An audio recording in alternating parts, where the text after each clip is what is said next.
Goodness T വിയുടെ പ്രിയ പ്രേക്ഷകരെ, ബൈബിളിലൂടെ ഒരു തീർത്ഥാടനമെന്ന ബൈബിൾ പഠന പരമ്പരയുടെ പുതിയ നിയമത്തിൻ്റെ ഈ പുത്തൻ എപ്പിസോഡിലേക്ക് ഏവർക്കും സ്നേഹപൂർവ്വം സ്വാഗതം.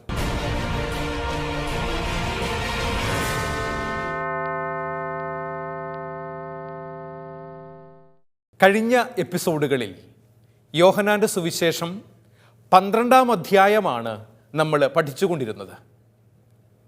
12-ാം അധ്യായത്തിൻ്റെ 36 വരെയുള്ള വചനങ്ങളിൽ തൈലാഭിഷേകത്തെക്കുറിച്ചും രാജകീയ പ്രവേശനത്തെക്കുറിച്ചും ഗ്രീക്കുകാർ യേശുവിനെ തേടുന്നതിനെക്കുറിച്ചും നമ്മൾ മനസ്സിലാക്കി. ഈ പുതിയ എപ്പിസോഡിൽ 37 മുതൽ 43 വരെയുള്ള വചനങ്ങളാണ് നമ്മൾ പഠിക്കുന്നത്.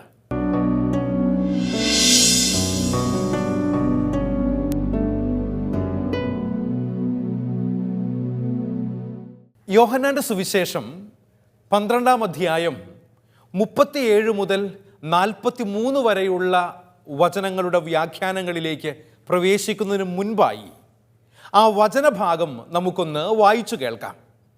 ബൈബിൾ കരുതിയിട്ടുള്ള എല്ലാവരും കൈകളിൽ ബൈബിൾ എടുക്കുക. യോഹന്നാൻ്റെ സുവിശേഷം തുറന്ന് 12-ാം അധ്യായത്തിൻ്റെ 37 മുതൽ 43 വരെയുള്ള വചനങ്ങൾ എല്ലാവരും നോക്കുക. എന്നോടൊപ്പം വായിക്കണമെന്ന് എല്ലാവരെയും ഓർമ്മപ്പെടുത്തട്ടെ. യഹൂദരുടെ അവിശ്വാസം. ഇത് പറഞ്ഞ ശേഷം യേശു അവരിൽ നിന്ന് പോയി രഹസ്യത്തിൽ കഴിഞ്ഞു. അവൻ ഏറെ അടയാളങ്ങൾ അവരുടെ മുമ്പാകെ പ്രവർത്തിച്ചെങ്കിലും അവർ അവനിൽ വിശ്വസിച്ചില്ല. യെശയ്യാ പ്രവാചകൻ പറഞ്ഞ വചനം പൂർത്തിയാകേണ്ടതിനാണ് ഇത്. കർത്താവേ, ഞങ്ങളുടെ സന്ദേശം ആര് വിശ്വസിച്ചു? കർത്താവിൻ്റെ ഭുജം ആർക്കാണ് വെളിപ്പെട്ടത്? അതുകൊണ്ട് അവർക്ക് വിശ്വസിക്കാൻ കഴിഞ്ഞില്ല. യെശയ്യാ വീണ്ടും പറഞ്ഞിരിക്കുന്നു, അവർ തങ്ങളുടെ കണ്ണുകൾ കൊണ്ട് കാണുകയും ഹൃദയം കൊണ്ട് ഗ്രഹിക്കുകയും അങ്ങനെ അവർ എന്നിലേക്ക് തിരിഞ്ഞ് ഞാൻ അവരെ സുഖപ്പെടുത്തുകയും ചെയ്യാതിരിക്കേണ്ടതിന് അവിടുന്ന് അവരുടെ കണ്ണുകൾ അന്ധമാക്കുകയും ഹൃദയം കഠിനമാക്കുകയും ചെയ്തു. അവൻ്റെ മഹത്വം കാണുകയും അവനെപ്പറ്റി സംസാരിക്കുകയും ചെയ്തുകൊണ്ടാണ് യെശയ്യാ ഇങ്ങനെ പറഞ്ഞത്. എന്നിട്ടും അധികാരികളിൽ തന്നെ അനേകർ അവനിൽ വിശ്വസിച്ചു. എന്നാൽ സിനഗോഗിൽ നിന്ന് ബഹിഷ്കൃതരാകാതിരിക്കാൻ വേണ്ടി ഫരിസയരെ ഭയന്ന് അവരാരും അത് ഏറ്റുപറഞ്ഞില്ല. ദൈവത്തിൽ നിന്നുള്ള മഹത്വത്തേക്കാൾ അധികം മനുഷ്യരുടെ പ്രശംസ അവർ അഭിലഷിച്ചു. നമ്മുടെ കർത്താവായ മിശിഹായിക്ക് സ്തുതി. ഈശോയിൽ സ്നേഹമുള്ളവരെ, യോഹന്നാൻ്റെ സുവിശേഷം 12-ാം അധ്യായത്തിൻ്റെ ആദ്യ വചനങ്ങളിൽ നമ്മൾ വായിച്ചതും മനസ്സിലാക്കിയതുമായ കാര്യങ്ങൾ തൈലാഭിഷേകവുമായി ബന്ധപ്പെട്ട് കർത്താവിൻ്റെ പാദങ്ങൾ സുഗന്ധ തൈലം കൊണ്ട് അഭിഷേകം ചെയ്യുന്ന വചനഭാഗമാണ് 1 മുതൽ 11 വരെയുള്ള വാക്യങ്ങളിൽ യോഹന്നാൻ 12-ാം അധ്യായത്തിൻ്റെ ആരംഭത്തിൽ രേഖപ്പെടുത്തിയിരിക്കുന്നത്. അതിനുശേഷം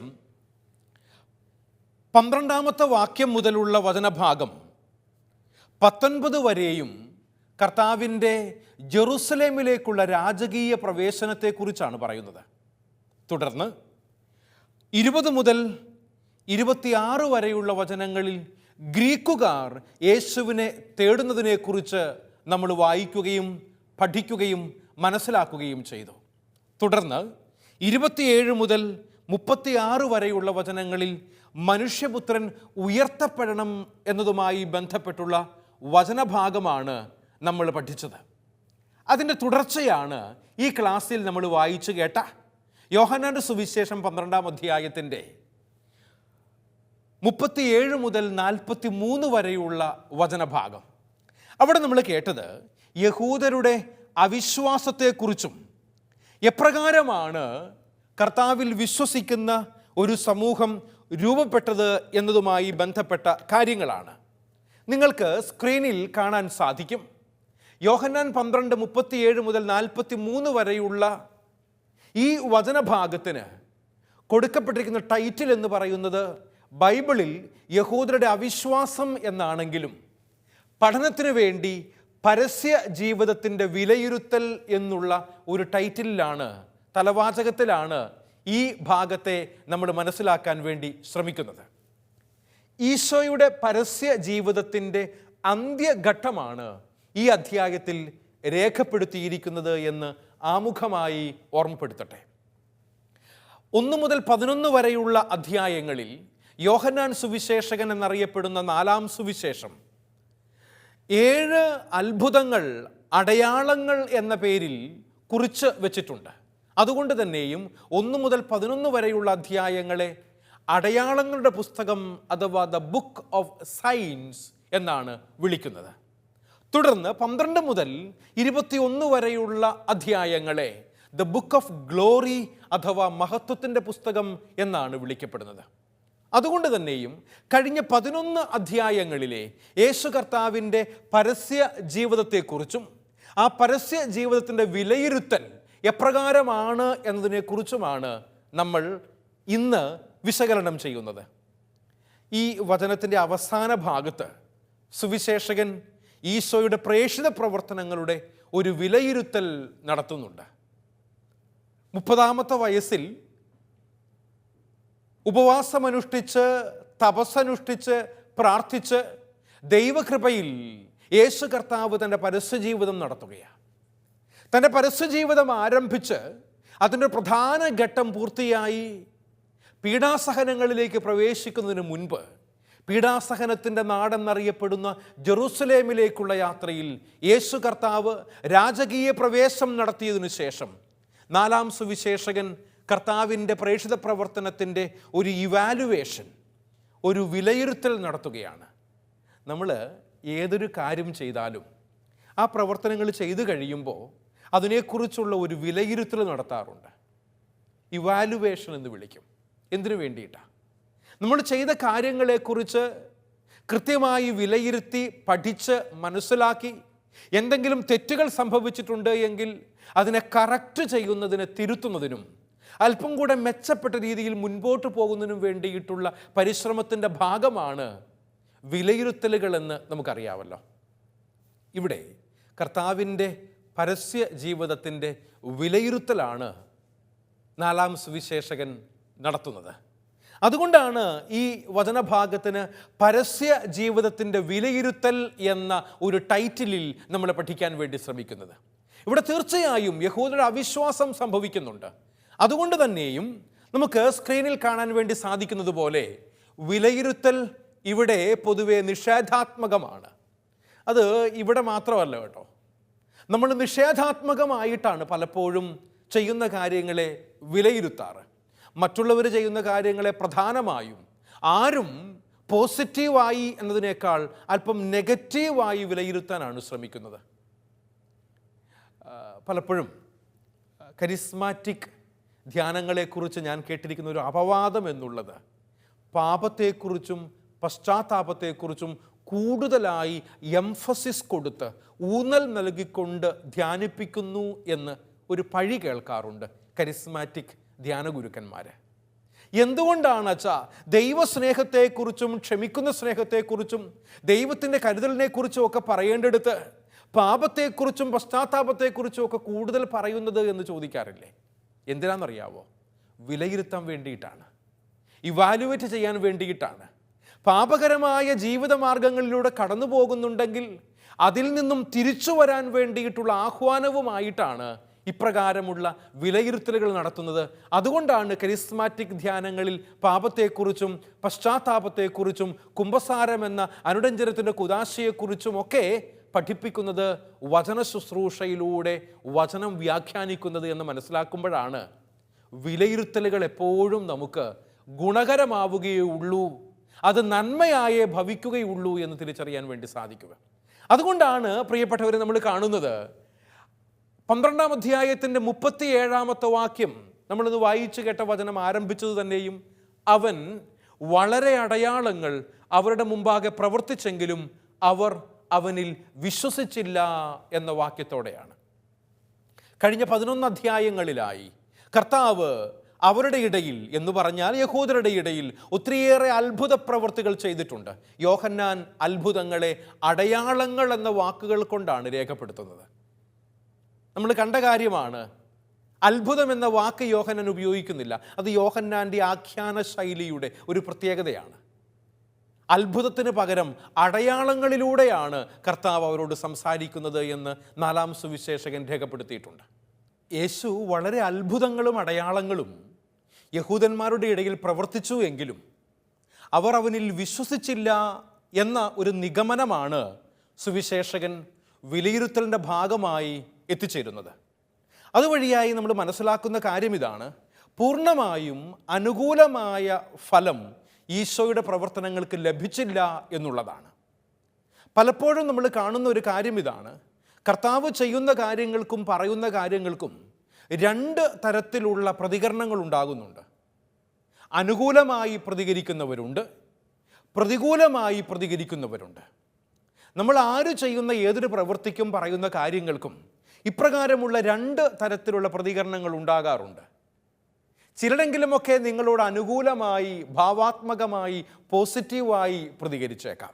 എന്നാൽ കൂടുതൽ പേരും നെഗറ്റീവായി, നിഷേധാത്മകമായി പ്രതികരിക്കുന്നവരാകാനാണ് സാധ്യത.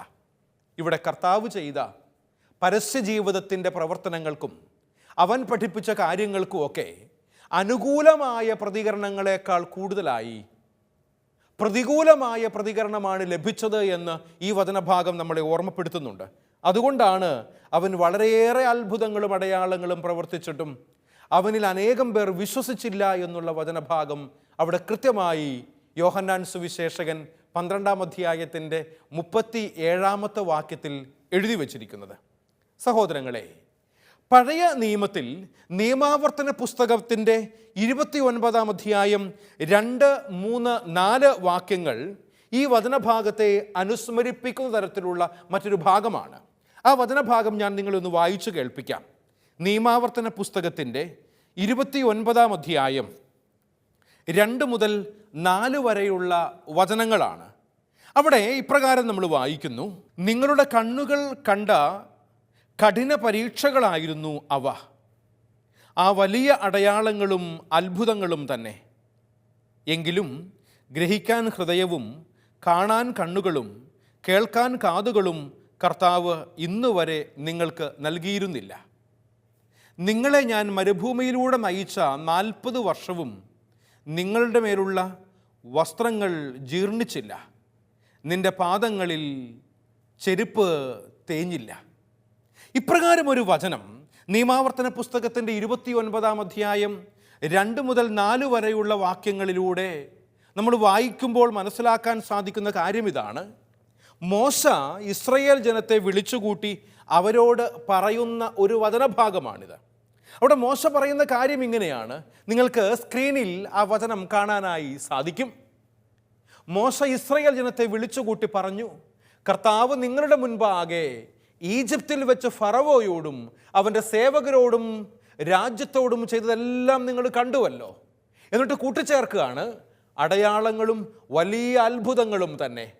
എങ്കിലും ഗ്രഹിക്കാൻ ഹൃദയവും കാണാൻ കണ്ണുകളും കേൾക്കാൻ കാതുകളും കർത്താവ് ഇന്നുവരെ നിങ്ങൾക്ക് നൽകിയിട്ടില്ല. ഇതിലൂടെ നമ്മൾ മനസ്സിലാക്കുന്ന കാര്യം എന്താണെന്നറിയാവോ? പഴയ ദൈവജനമായ ഇസ്രായേലിന് മോശ വഴി നിയമം നൽകപ്പെട്ടു എങ്കിൽ മിശിഹ വഴി, യേശുക്രിസ്തു വഴി നൽകപ്പെട്ടത് കൃപയും സത്യവുമാണ് എന്ന് യോഹന്നാൻ സുവിശേഷകൻ വ്യക്തമായി 1-ാം അധ്യായത്തിൻ്റെ 17-ാം തിരുവചനത്തിൽ രേഖപ്പെടുത്തിയിട്ടുണ്ട്. യോഹന്നാൻ്റെ സുവിശേഷം 1-ാം അധ്യായം 17-ാം തിരുവചനം പറയുകയാണ്, മോശ വഴി നിയമം നൽകപ്പെട്ടു എങ്കിൽ ഈശോ മിശിഹ വഴി നൽകപ്പെട്ടത് കൃപയും സത്യവുമാണ്. ഇപ്രകാരം കൃപയും സത്യവുമായി യേശു കർത്താവ് നിയമത്തെ അതിലംഘിക്കുന്ന ദൈവികമായ സ്നേഹമാണ് സഹോദരങ്ങളെ നമുക്കായി വെളിപ്പെടുത്തി തന്നത്.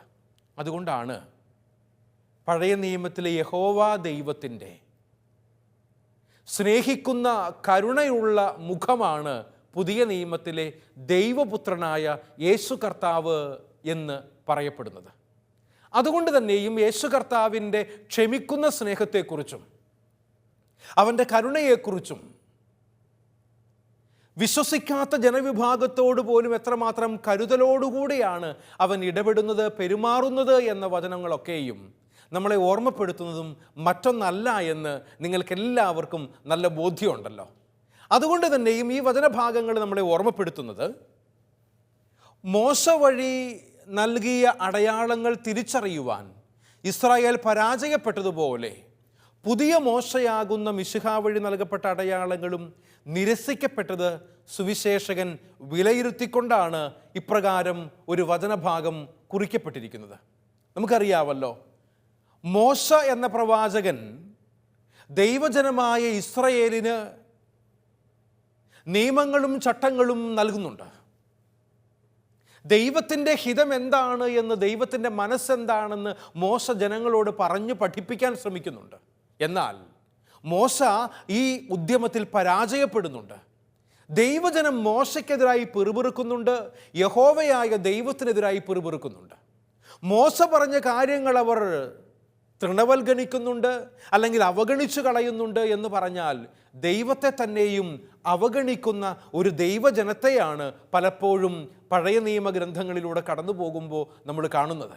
സഹോദരങ്ങളെ, ഇപ്രകാരം സംഭവിക്കുന്ന വഴിയായി പഴയ നിയമത്തിൽ മോശയെ നിരസിച്ച ജനം പുതിയ നിയമത്തിൽ രണ്ടാം മോശ എന്നറിയപ്പെടുന്ന യേശു കർത്താവിൻ്റെ അടയാളങ്ങളും നിരസിക്കുന്നു എന്നാണ് നമുക്കിവിടെ വ്യക്തമാകുന്ന കാര്യം. അതിന് സുവിശേഷകൻ കണ്ടെത്തുന്ന അടിസ്ഥാനമാണ് യേശയ്യായുടെ പ്രവചനങ്ങൾ എന്ന് പറയുന്നത്.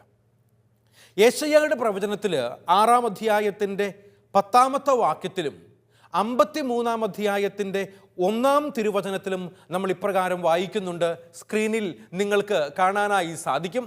അവിടെ വചനം പറയുകയാണ്, വിപ്രവാസ കാലത്ത് പ്രവാചകനിൽ വിശ്വസിക്കാത്ത ജനത്തെക്കുറിച്ചുള്ള യേശയ്യാ പ്രവാചകൻ്റെ വാക്കുകൾ ഈശോയിൽ പൂർത്തീകരിക്കപ്പെടുന്നു എന്നുള്ളതാണ് ഈ വചനഭാഗങ്ങൾ നമുക്ക് നൽകുന്ന സന്ദേശം എന്ന് പറയുക. അവിടെ യേശയ്യാ പ്രവാചകൻ നമ്മളെ പറഞ്ഞ് പഠിപ്പിക്കാൻ ആഗ്രഹിക്കുന്ന കാര്യം മനസ്സിലാക്കാൻ വേണ്ടിയിട്ട് ബൈബിളിൽ നിന്നും പഴയ നിയമത്തിലെ യേശയ്യാ പ്രവാചകൻ്റെ പുസ്തകം എടുക്കുക. യേശയ്യാ പ്രവാചകൻ്റെ പുസ്തകത്തിൽ 6-ാം അധ്യായത്തിൻ്റെ 10-ാമത്തെ വാക്യം വായിച്ചാൽ നമുക്ക് മനസ്സിലാക്കാൻ സാധിക്കുന്ന കാര്യം എന്താണ് എന്ന് പ്രവാചകൻ ഇപ്രകാരം എഴുതിയിട്ടുണ്ട്. യെശയ്യാ പ്രവാചകൻ 6-ാം അധ്യായം 10-ാം തിരുവചനത്തിൽ നാം ഇപ്രകാരം വായിക്കുന്നു.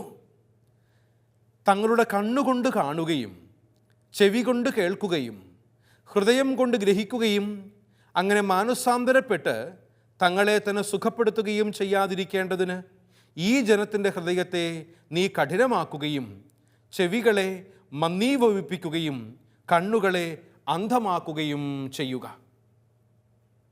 ദൈവജനം കർത്താവിൻ്റെ ദൈവത്തിൻ്റെ കൽപ്പനകൾ, നിയമങ്ങൾ, ചട്ടങ്ങൾ പാലിക്കാതെ വരുമ്പോൾ കണ്ണുകൾക്ക് കാണാൻ സാധിക്കാത്ത വിധം, കാതുകൾക്ക് കേൾക്കാൻ സാധിക്കാത്ത വിധം, ഹൃദയത്തിൽ ഗ്രഹിക്കാൻ സാധിക്കാത്ത വിധം അവയെല്ലാം മൂടിക്കളയുന്ന, അടച്ചുകളയുന്നതായി ദൈവത്തിൻ്റെ പ്രവാചകനായി യേശയ്യ രേഖപ്പെടുത്തിയിട്ടുണ്ട്. ഈ വചനം തന്നെയും 53-ാമത്തെ അധ്യായത്തിൽ 1-ാം തിരുവചനമായി യേശയ്യ പ്രവാചകൻ വീണ്ടും രേഖപ്പെടുത്തിയിട്ടുണ്ട്. വചനം പറയുന്നു, നമ്മൾ കേട്ടത് ആര് വിശ്വസിച്ചു? കർത്താവിൻ്റെ കരം ആർക്കാണ് വെളിപ്പെട്ടത്? നമ്മൾ കണ്ടത് ആരാണ് വിശ്വസിച്ചത്? കർത്താവിൻ്റെ കരം വെളിപ്പെട്ട് കിട്ടിയത് ആർക്കാണ്? എന്നിട്ടും എന്തുകൊണ്ടാണ് നിങ്ങൾ മനസ്സിലാക്കാത്തത്, ഗ്രഹിക്കാത്തത് എന്ന ചോദ്യം വളരെ പ്രസക്തമാണ്. ഈശോയിൽ ഇപ്രകാരം പഴയ നിയമത്തിലെ ഇസ്രായേൽ ജനത്തിൻ്റെ അനുസരണക്കേട് പുനരാവിഷ്കരിക്കപ്പെടുകയാണ്. പഴയ നിയമ ജനതയുടെ ഭാഗത്തു നിന്നുള്ള തിരസ്കരണം ദൈവത്തിൻ്റെ സ്നേഹത്തിനും വിശ്വസ്തതയ്ക്കും കുറവ് വരുത്തിയിട്ടില്ല. അതുകൊണ്ട് തന്നെയും യേശയ്യാ പ്രവാചകന് പ്രത്യക്ഷപ്പെട്ട ദൈവമഹത്വം സൂചിപ്പിക്കുന്നതും ഇപ്രകാരമുള്ള ദൈവീകമായ ഇടപെടൽ ദൈവജനത്തിന്, ഇസ്രായേൽക്കാർക്ക് എപ്രകാരമാണ് മനസ്സിലാക്കാൻ സാധിക്കാതെ പോയത് എന്നതിനെക്കുറിച്ചുള്ള പരാമർശവും യേശയ്യാ പ്രവാചകൻ്റെ പുസ്തകം 6-ാം അധ്യായം 1 മുതൽ 5 വരെയുള്ള വചനഭാഗങ്ങളിൽ നമ്മൾ വായിക്കുന്നുണ്ട്. സഹോദരങ്ങളെ, യഹൂദരുടെ ഭാഗത്ത് നിന്ന് ഈശോയ്ക്ക് തിരസ്കരണം ലഭിച്ചു എങ്കിലും ഈശോയിൽ വെളിപ്പെട്ടതും നൽകപ്പെട്ടതുമായ ദൈവത്തിൻ്റെ സ്നേഹത്തിനും വിശ്വസ്തതയ്ക്കും അവിടുന്ന് കുറവൊന്നും വരുത്തിയില്ല എന്നുള്ളതാണ് ദൈവത്തിൻ്റെ വിശ്വസ്തത എന്നതുകൊണ്ട്, ദൈവത്തിൻ്റെ കരുതൽ എന്നതുകൊണ്ട് ഞാൻ നിങ്ങളും മനസ്സിലാക്കുന്നത്. എന്ന് പറഞ്ഞാൽ, ദൈവജനം അനുസരിക്കാതെ വരുമ്പോഴും, ദൈവം കൊടുക്കുന്ന നിയമങ്ങൾ ലംഘിക്കുമ്പോഴും, ദൈവത്തിൻ്റെ പ്രവാചകന്മാരുടെ നേരെ ചെവികൾ കൊട്ടിയടയ്ക്കുമ്പോഴും ദൈവത്തിൻ്റെ കരുതലിന്, അവൻ്റെ വിശ്വസ്തതയ്ക്ക് ഒരു കോട്ടവും സംഭവിക്കുന്നില്ല, ഒരു മാറ്റവും ഉണ്ടാകുന്നില്ല എന്നുള്ളതാണ് പ്രസ്താവ്യമായ കാര്യം. പ്രവാചകൻ ദൈവ മഹത്വം ദർശിച്ചതുപോലെ ഈശോയുടെ ജീവിതത്തിലൂടെയും പീഡാനുഭവങ്ങളിലൂടെയും മരണത്തിലൂടെയും വെളിപ്പെട്ട ദൈവത്തിൻ്റെ സ്നേഹവും വിശ്വസ്തതയും യോഹന്നാൻ സുവിശേഷകൻ കാണുന്നുണ്ട് എന്നതാണ് ഈ സുവിശേഷ ഭാഗം നമ്മളെ ഓർമ്മപ്പെടുത്തുന്നത് എന്ന് നമുക്ക് തിരിച്ചറിയാൻ വേണ്ടി സാധിക്കും. എന്ന് പറഞ്ഞാൽ, പ്രവാചകൻ ദർശിച്ച ദൈവത്തിൻ്റെ മഹത്വം ഇവിടെ ദൈവജനത്തിന് വേണ്ടിയിട്ട് യേശു കർത്താവിലൂടെ വിളിക്കപ്പെട്ട ജനവും ദർശിക്കുന്നുണ്ട് എങ്കിലും അവനിൽ വിശ്വസിക്കുന്നില്ല എന്നുള്ളതാണ് നമ്മൾ കാണേണ്ടുന്ന കാര്യം. അതുകൊണ്ട് തന്നെയും ഈ മഹത്വം കാണാൻ കഴിയാത്ത ജനതയുടെ പരിതാപകരമായ അവസ്ഥയിൽ പ്രവാചകൻ വിലപിക്കുന്നത് പോലെ ഇവിടെ സുവിശേഷകനായ യോഹന്നാനും യഹൂദരുടെ ദുർഭകാവസ്ഥയെക്കുറിച്ചോർത്ത് ദുഃഖിക്കുന്നുണ്ട്, ഖേദിക്കുന്നുണ്ട്, പരിതപിക്കുന്നുണ്ട് എന്നതാണ് ഈ വചനഭാഗം നമ്മെ ഓർമ്മപ്പെടുത്തുന്ന ഒരു യാഥാർത്ഥ്യം എന്ന് പറയുക. പ്രവാചകൻ വലിയ വേദനയോടുകൂടെ ദൈവത്തിൻ്റെ വചനങ്ങളെ മനസ്സിലാക്കാത്ത, ഗ്രഹിക്കാത്ത, അനുസരിക്കാത്ത ദൈവജനത്തെക്കുറിച്ചോർത്ത് ദുഃഖിക്കുന്നുണ്ട്, സങ്കടപ്പെടുന്നുണ്ട് എങ്കിൽ നാലാം സുവിശേഷകനായ യോഹന്നാനും അവർ അവൻ്റെ അടയാളങ്ങൾ കണ്ടിട്ടും അവനിൽ വിശ്വസിച്ചില്ല എന്ന് പറഞ്ഞ് വലിയ ദുഃഖത്തോടെ സങ്കടപ്പെടുന്നുണ്ട്, വേദനിക്കുന്നുണ്ട് എന്നുള്ളതും ഈ വചനഭാഗം നമ്മളെ ഓർമ്മപ്പെടുത്തുന്ന കാര്യമാണ്. എന്ന് പറഞ്ഞാൽ, അനുസരണക്കേടിൻ്റെ വിത്ത് ജനത്തോടൊപ്പം എപ്പോഴും ഉണ്ടായിരുന്നു എന്നുള്ളതാണ്. ഈ അനുസരണക്കേട് കാരണം ദൈവം, സ്വർഗം ദുഃഖിക്കുന്നുണ്ട്, വേദനിക്കുന്നുണ്ട് എന്ന് നമ്മൾ തിരിച്ചറിയുമ്പോഴാണ് എത്രമാത്രം വലിയ വേദനയും പ്രയാസവുമാണ് ദൈവം അനുഭവിക്കുന്നത് എന്ന് നമുക്ക് തിരിച്ചറിയാൻ വേണ്ടി സാധിക്കുകയുള്ളൂ. അതുകൊണ്ട് തന്നെയും സഹോദരങ്ങളെ, നമ്മൾ മനസ്സിലാക്കുക, നമ്മൾ വായിച്ചു കേട്ട വചനത്തിൻ്റെ അവസാന ഭാഗത്ത് 42-43 വാക്യങ്ങളിൽ നമ്മൾ അനുകൂലമായ ഒരു പ്രതികരണം കാണുന്നുണ്ട്. 41 വരെയുള്ള വചനങ്ങളിൽ പ്രതികൂലമായ പ്രതികരണമാണ് കർത്താവിന് ലഭിച്ചത് എങ്കിൽ, പരസ്യ ജീവിതത്തിൻ്റെ അവസാനത്തിൽ കർത്താവിന് അനുകൂലമായി വിശ്വാസത്തോടുകൂടെയുള്ള പ്രതികരണം നമ്മൾ കാണുന്നത് 12-ാം അധ്യായത്തിൻ്റെ 42-43 വാക്യങ്ങളിലാണ്. ആ വചനഭാഗം നമുക്കൊന്ന് വായിച്ച് കേൾക്കാം. നമ്മൾ വായിച്ച വചനത്തിൻ്റെ അവസാനത്തെ 2 വാക്യങ്ങളാണവ. യോഹന്നാൻ 12-ാം അധ്യായത്തിൻ്റെ 42-43 വാക്യങ്ങൾ. വചനം ഇപ്രകാരം നമ്മളെ ഓർമ്മപ്പെടുത്തുന്നു: എന്നിട്ടും അധികാരികളിൽ തന്നെ അനേകർ അവനിൽ വിശ്വസിച്ചു. എന്നാൽ സിനഗോഗിൽ നിന്ന് ബഹിഷ്കൃതരാകാതിരിക്കാൻ വേണ്ടി ഫരിസയരെ ഭയന്ന് അവരാരും അത് ഏറ്റുപറഞ്ഞില്ല.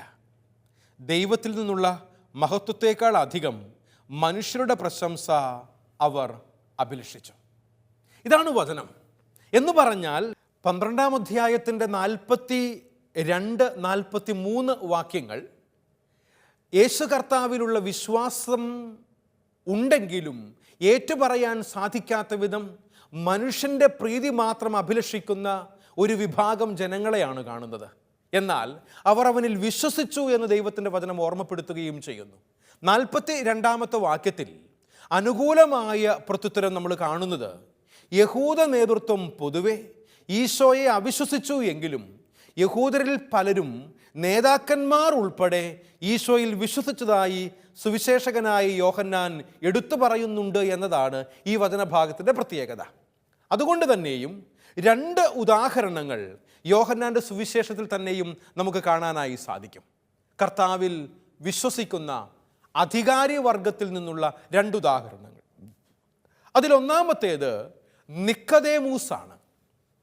രണ്ടാമത്തേത് അരിമത്തിയാക്കാരൻ ജോസഫാണ്. ഇവർ 2 പേരും 2 പ്രതീകങ്ങളാണ്. നിങ്ങൾക്ക് സ്ക്രീനിൽ കാണാനായി സാധിക്കും. അപ്രകാരം രണ്ട് വ്യക്തികളുടെ പേരുകൾ ഇവിടെ കുറിച്ചു വയ്ക്കപ്പെട്ടിട്ടുണ്ട്. നിക്കദേമൂസും അരിമത്തിയാക്കാരൻ ജോസഫും. അവർ ഈശോയുടെ രഹസ്യ ശിഷ്യന്മാരായിരുന്നുവെന്നാണ് സുവിശേഷകൻ പറയുന്നത്.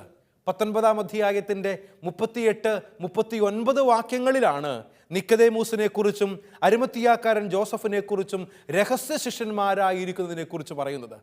ഈശോയിൽ വിശ്വസിക്കുന്നവരെ സിനഗോഗിൽ നിന്നും പുറത്താക്കാൻ യഹൂദ നേതൃത്വം തീരുമാനിച്ചതിനാലാണ് അവർ രഹസ്യ ശിഷ്യന്മാരായി കഴിഞ്ഞത് എന്ന് 41-ാമത്തെ വാക്യവും 43-ാമത്തെ വാക്യവും നമ്മളെ ഓർമ്മപ്പെടുത്തുന്നുണ്ട്. സഹോദരങ്ങളെ, ദൈവത്തിൻ്റെ മഹത്വത്തെക്കാൾ അധികമായി മനുഷ്യരുടെ പ്രശംസ ആഗ്രഹിക്കുമ്പോഴാണ് ദൈവത്തിലുള്ള വിശ്വാസം ഏറ്റുപറയാൻ സാധിക്കാത്ത വിധം ഞാനും നിങ്ങളും പ്രശ്നത്തിൽ അകപ്പെടുന്നത്. ദൈവത്തിൽ വിശ്വസിക്കാം, വിശ്വസിക്കുന്ന കാര്യം ഉച്ചൈസ്തരം പ്രഘോഷിക്കാം. അതുവഴിയായി ദൈവത്തിന് മഹത്വം ഉണ്ടാകട്ടെ. ജീവിതം കൊണ്ട് സാക്ഷ്യം നൽകാൻ ഏവർക്കും സാധിക്കട്ടെ.